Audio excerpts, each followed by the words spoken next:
Assalamu alaikum, my dear brothers in Islam. I'm here to give a very brief talk on my journey to Islam and how Islam took me from the darkness into the light of Haqq. Also, I want to discuss and raise the question, did society or the system assist me in my jahiliyyah? And how Islam has the ability to change mankind and societies. First, I'll give you a little insight of my growing up. I was raised by my grandparents. I didn't live with my parents. My father, he took off when I was about 1.5 years old. So my mother was out working, trying to support me, and she thought it was best that I live with my grandparents. So I think it was a wise choice. Alhamdulillah. I got fond memories of my grandfather. He was a very tall man. He was a science teacher, and he was a very interesting character, actually. He used to take me camping, and we used to dig for fossils, and he used to make canoes and all these sorts of things. He was one who would carry me. I got a fond memory. He used to carry me on his shoulders, and he used to point at the stars and talk about the planets, the universe, the earth. I was like 3-4 years old, and I just remember him doing that. And him telling me at that age, I always remember that God was behind all this. He was the creator. Now, I never knew him as a Christian or one who believed, but he believed that there was a creator. He didn't have any religion, but he did believe there was a creator. So from my very early days, I knew that he would say things like, Allah is big and you can't imagine him. So there was no picture in my head who Allah was. I just knew that he was big and you can't imagine him. I got a funny story to tell. I was very good friends with a guy who lived a couple of doors up, and his mother thought it was a good idea that I go to Sunday school with my friend. And a very funny story, I went to this Sunday school, and there was like 10 or 12 kids sitting on the floor. And this scripture teacher, she flipped this big sheet of paper over and had a picture of Isa alayhi salam. You know that picture that the Christians use where he's on the salib? And he was there, and she raised the question of, does anyone know who this is? A couple of kids put their hand up, and they're saying it's Jesus and all these sorts of things. But she was getting to the point of, who is he? And not many people knew what she was trying to get at. So she answered it for us. She said, this is your Lord, this is God. And without putting my hand up, I just rudely interrupted, and I said, that's not God. God, you can't imagine, he's big. And she kicked me out of the class. She totally kicked me out, and I thought I did something really, really wrong, but that's what my grandfather said, so it has to be right? So I got kicked out, and I was never to return to Sunday school. Alhamdulillah. So I was guided from a very young age by Allah subhanahu wa ta'ala. Alhamdulillah. Another story is, I used to play under 7s rugby league, and my footy coach used to come and pick me up for training once a week or twice a week. And he was late one time, and I was at the letterbox like always, with my footy boots on and my training stuff, just a little kid. I must have been about 6 years old. And I saw my friend pull in the driveway with his family and his sister and his mum and dad. And I remember looking up to the skies, talking to God and saying, God, I want to live with my mum and dad. And I remember that like it was yesterday. And I was talking with him. Anyway, my coach turned up, and I jumped in the car, we went to training. And I didn't give it a second thought, but I used to talk to God. So I knew God existed. God existed. I knew he existed. I didn't know who he was, I didn't know anything about him, but I knew God existed. Now, later on in life, in my school year, my high school years, and being a young man in society, I'd have to say that I lived a very carefree, careless, and I'll even say sometimes ruthless lifestyle. I was drinking alcohol. If you think of drinking alcohol, think of everything that goes along with that when I say I was drinking alcohol. So you can think of the haram things that are attached to drinking alcohol. I was drugging. I was dealing with drugs, even from a young age. I dealt with drugs. My first experience with drugs, I was maybe 12 years old. So you can see that I developed this drug problem at a very early stage in my life. And when I say drugging, I mean everything associated with it.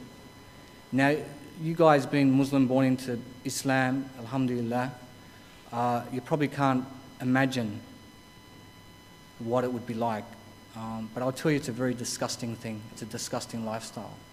It got to the stage, it got to a really bad stage where it was a heavy drug addiction with very expensive drugs.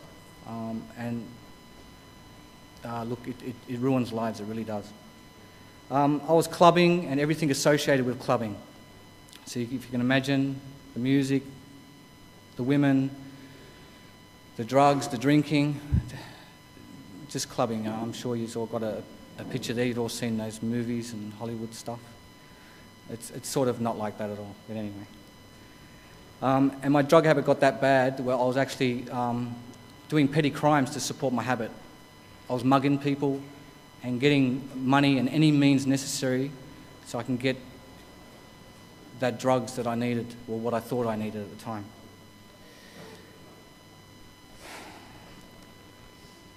My only concern in life was about benefit.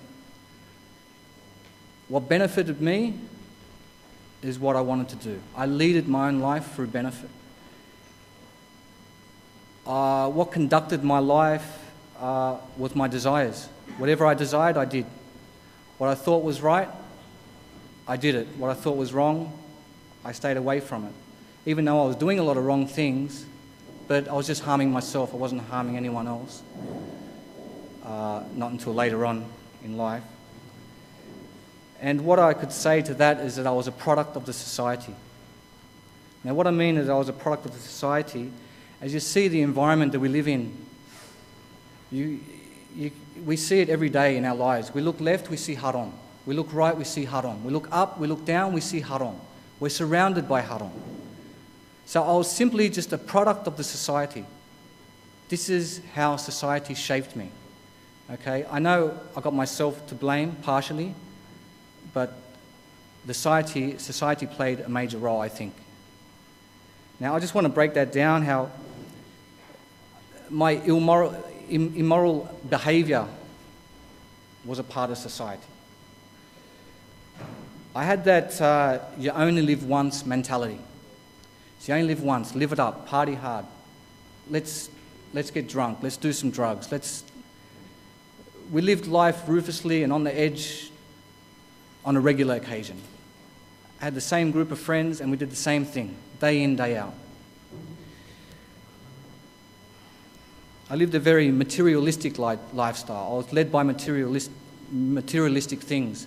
I wanted the best sneakers, the best shoes, the best clothes, the labels. I was right into that. And that's also society dragged me into that. I thought that you have to look the part, right? So I would buy all these expensive clothes, or if I didn't buy them, I would steal them. I was pursuing wealth and happiness. I thought if I attained wealth, it would give me happiness. I was searching for the Aussie dream, if there is an Aussie dream. Let's just say American dream, sounds better. The American dream, or as Muslims, the American nightmare. And I was influenced by celebrities and rap stars. I was heavily into hip-hop.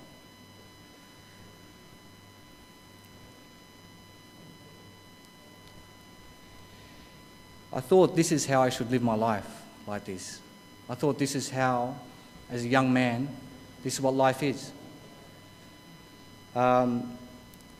And all these things in society, like the wealth, I thought the wealth and looking the part and this American dream, so call it, I thought this was a very important part of your life. All these things, you have to have these possessions to attain true success. It's funny how society itself determines for us what true success is. We know as Muslims what true success is, but it's funny how society wants to mould you and determine for you what true success is.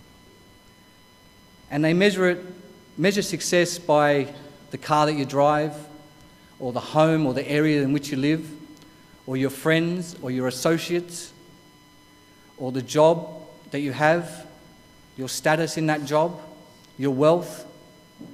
This is how they measure success, by the clothes that you wear, the image you carry.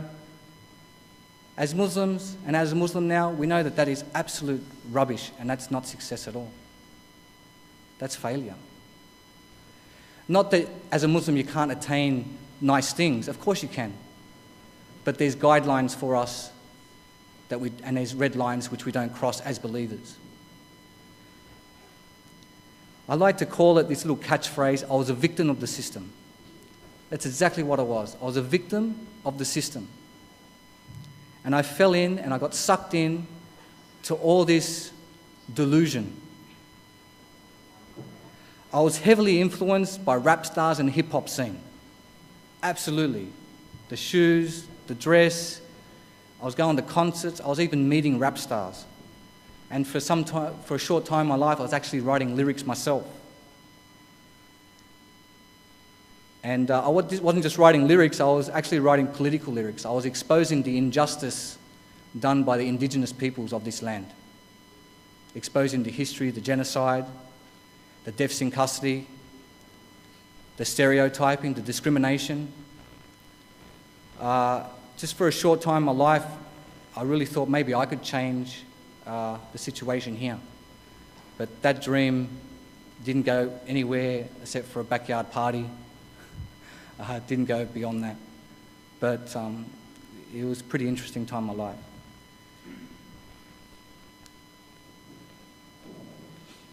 The hip-hop scene, well, what does it promote? Music, dancing, women, bling bling, the drug culture, street crime and criminal behaviour. So I had all those traits and I carried them with me. In society, it's just a menace, which like I said, I was just a victim of the system. There come a stage in my life where I attained a very, very serious, the drug habit got very, very serious now.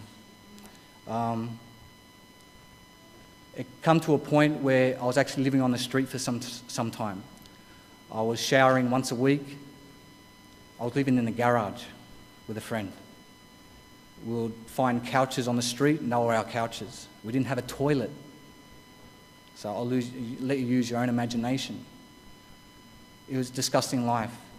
I still obtained a job, and I was making very good money in this job, but I still had to steal from people and be a menace in society and do street crime to support my habit. The habit and the money that I was spending on drugs per week was phenomenal. It was really bad. Where I couldn't even afford a home to live in because my drugs and was more important to me. I didn't think I could live without them. That's the state it put me in. It really damaged me. I come to the stage in my life where I wanted to change. I needed to change. I wanted to change, I just didn't know how. I didn't know where to turn or who to go to. I got a surprise visit from my auntie and she saw the state I was in. She was a nurse for 30 plus years and she sees this thing all the time. And she wanted to help me and she told me, when she saw me this particular day, she said, "You're moving in with me." And I said, no, I'm all right, I don't have a problem, knowing that my problem was severe. And she wouldn't take no for an answer. She was there the very next day and she was packing my things. At this stage in my life, I lived in a unit in Parramatta, a small one-bedroom unit. The very next day, she's packing my things. And I started helping her. And I started thinking, well, maybe here's my opportunity to change. So I started packing the truck, and I drove my car up behind her, all the way into the Blue Mountains where she lived. And I'm driving up there behind her in the truck, and I remember thinking on the freeway, look, if I ever need my drugs, I guess I can always leave when my auntie's at work, take a trip down Sydney for an hour, get what I need, go up there and pretend nothing ever happened. Funny story, I got to the mountains, and I went to get a drink in the kitchen, and she was out pulling the leads and the battery out of my car. So she had a master plan. I had a plan, but she had the master plan. Anyway, I pretty much went cold turkey. I don't know if you've ever seen anyone go cold turkey, but it's a terrible state to be in. It's had the shakes. I would sleep all day and I'd be awake all night. My life was totally upside down. I was angry, frustrated, and I put my auntie through a pretty rough time, to be honest with you. But she persevered. She made healthy food for me. She gave me vitamins. She talked with me. Excuse me. Yeah, she helped me out a lot. Alhamdulillah.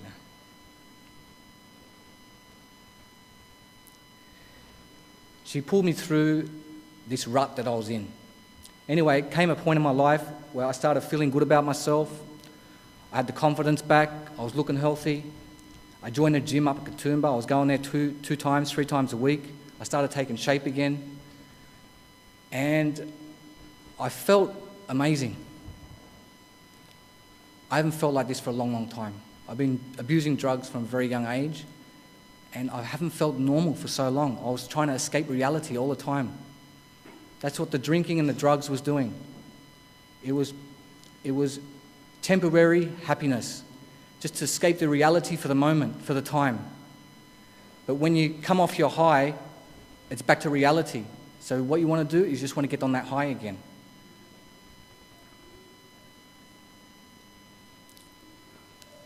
Anyway, my auntie shouted herself on a holiday and rightly so. She went to Fiji with her husband.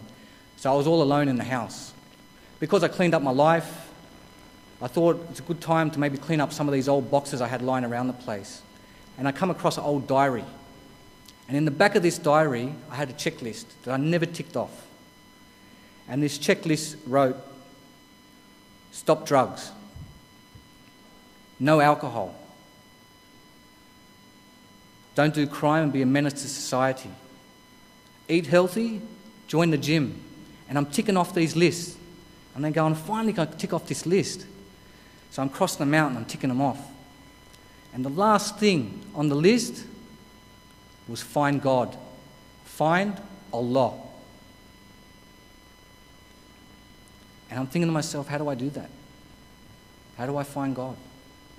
I knew he existed, but is there a 1-800 number you call? I mean, who do I go to? Who do I ask? Who do I turn to? And I was confused. And I really wanted to tick this thing off my list because I ticked everything else off and I felt good and I felt like I needed a new start and I felt strong and I knew I didn't want to go back to that life. And I really wanted to tick that off. So I went outside. And I don't know if any of you guys have been in the wilderness, the outback, but it's silence all around you. All you hear is a couple of crickets, maybe a fox or a rabbit, in the woods. Just dead silence.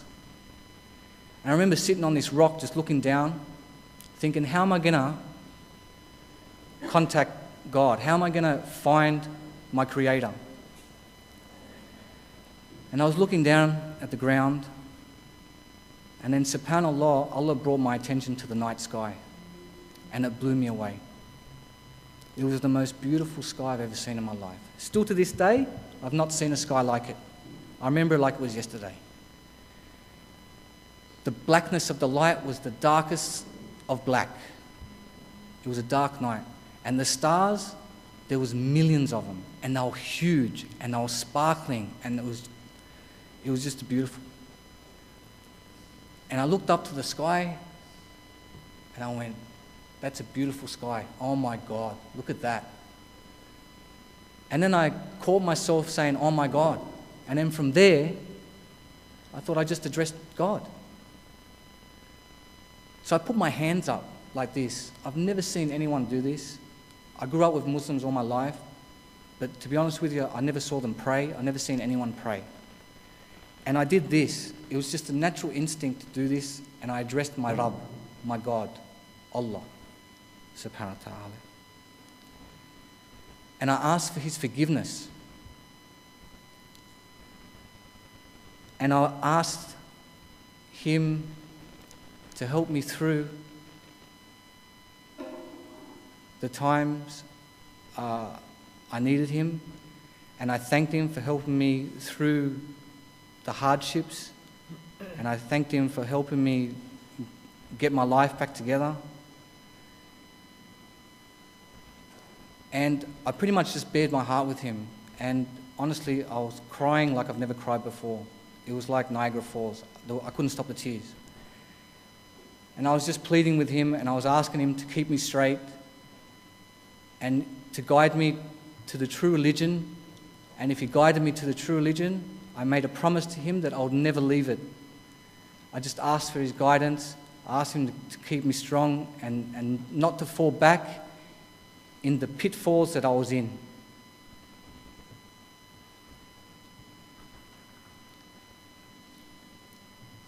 The lead up to Islam, I moved back down to Sydney and I went to go visit a very old friend of mine. He was a Christian Lebanese guy, but we were very close. And I knocked on his door and he hasn't heard from me for many years. And he couldn't believe his eyes when he opened the door. He thought I was dead or locked up. He had no idea that I was even on the planet. He couldn't contact my mother. He didn't know where I was. He even said he was very worried about me for a long time. Anyway, he was doing business with this Muslim guy, this practicing Muslim guy. And I asked him, prior to meeting the Muslim guy, I asked him if he could give me a job, and he gave me some work. And I needed a place to stay, and he got me, my friend got me his auntie's place, a little granny flat out the back of Maryland, in Marylands. And I lived out there, moved in there, saw the place, moved in. And I started working with my friend, and he was doing business with this practicing Muslim guy. And I got to meet him on a few occasions because I would meet like 2 or 3 times a week. And this Muslim guy had an amazing character, a character that I just fell in love with. He was an absolute gentleman. He shook my hand, he smiled, he spoke, and when he spoke, he always spoke a word of wisdom. The way he spoke was very profound. And just his character, and I'm saying to my friend, who's this guy? And he goes, oh, this is the guy I'm going to go into business with. He's a Muslim. I said, his character is amazing. He goes, yeah, no, he's very trustworthy. That's why I want to do business with him. I'm like, oh. I said, do it. I said, this guy, I like him. There's something about him. I like him. And over the time I got to know him, I would watch him wash up and he would go pray. And I started questioning what he was doing. And he said he was worshipping his Rabb, his Lord. And I would ask him questions of, who you're worshipping, and how many times a day you got to do this, and all these sort of things. And the way he answered always fulfilled my heart as being true. It just made common sense. It just made sense. He had a character that I wanted for myself.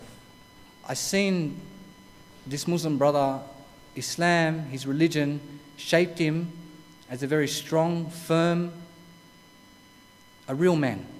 And that's what I wanted for myself. Later on, I saw the way he treated his children, his wife, and it was amazing. And the way they respected him, his wife and his children respected him, it was something I've never seen before. The family unit he had, I'd never seen a family like that ever. It was very attractive. So I've been asking him questions for a couple of months. And in that time, I also bumped into a few Christian priests along the way.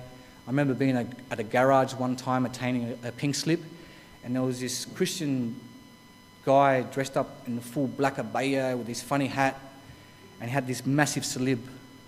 Like, it was huge. It was like, for sure he'll be knocking people out when he walks down the street. At the time, I even thought maybe it could have been the original one. Anyway, I asked him the question. I wanted to ask him what his perception of Jesus is.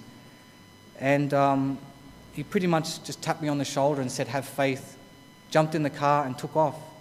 And I'm like, that's not an answer. You know, I was left just standing there. He just took off. Like, he didn't even spend the time. I was asking him, trying to ask him questions. He could see that I was sincere. I just wanted some knowledge. And he took off. From that moment onwards, after questioning the Muslim brother for a couple of months, how he fulfilled my heart, everything he said just made sense.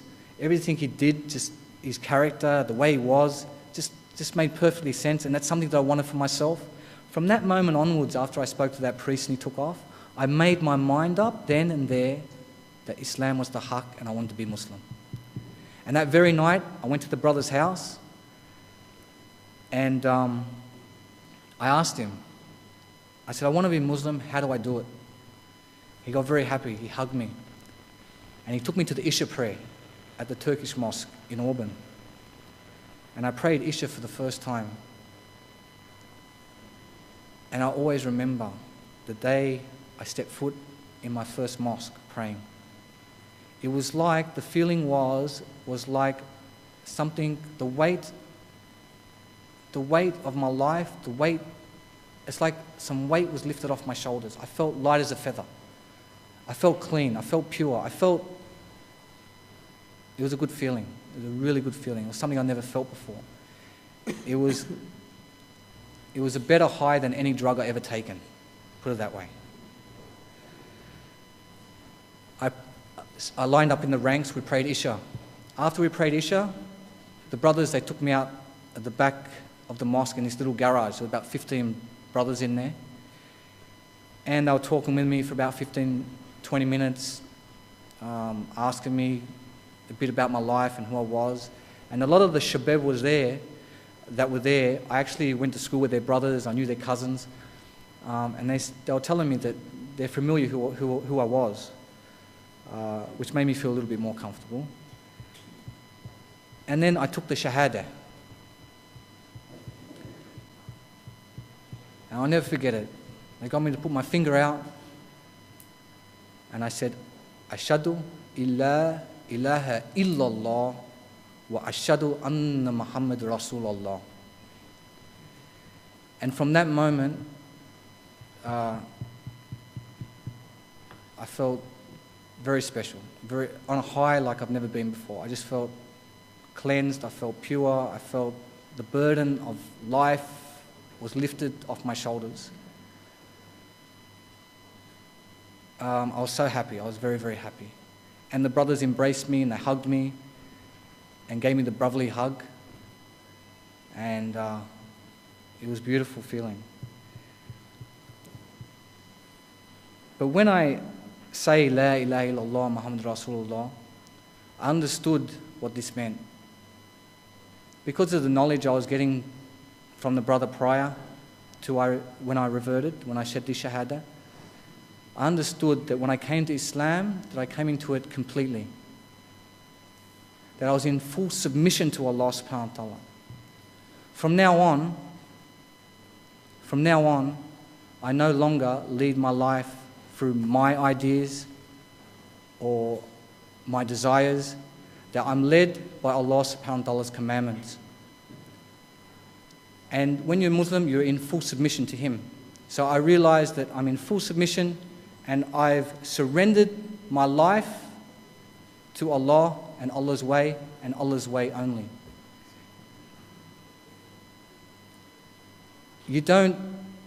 I understood very clearly that you don't leave one foot in Jahiliyyah and one foot into the deen. You plant 2 feet firmly, and I understood that from day one. So from there, I attained knowledge, and I hung out with the brothers, and the brother that I reverted through, he held my hand for a good year and a half, until I grew wings and flew myself, so to speak. But he was a very good brother, and may Allah reward him, inshallah. and he's still doing good works with the youth today. And I think he's reverted, 20 other people under his belt. So he's a brother that doesn't stop working. He's a brother that is very steadfast, and he does not compromise the deen for anything or anybody. And that was also very attractive in that time when I was looking into Islam. How he never compromised his deen.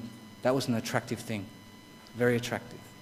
I remember one time, just a short story, that I was with him on his job, and I just reverted, it must have been a couple of weeks, and this very attractive lady, who used to go canvassing his company, and this very attractive lady pulled a hand out to shake his hand, and he retreated and he put his hand in his heart, and he said with the other hand, with all due respect for you and your husband, it would be wrong for me for my skin to touch your skin.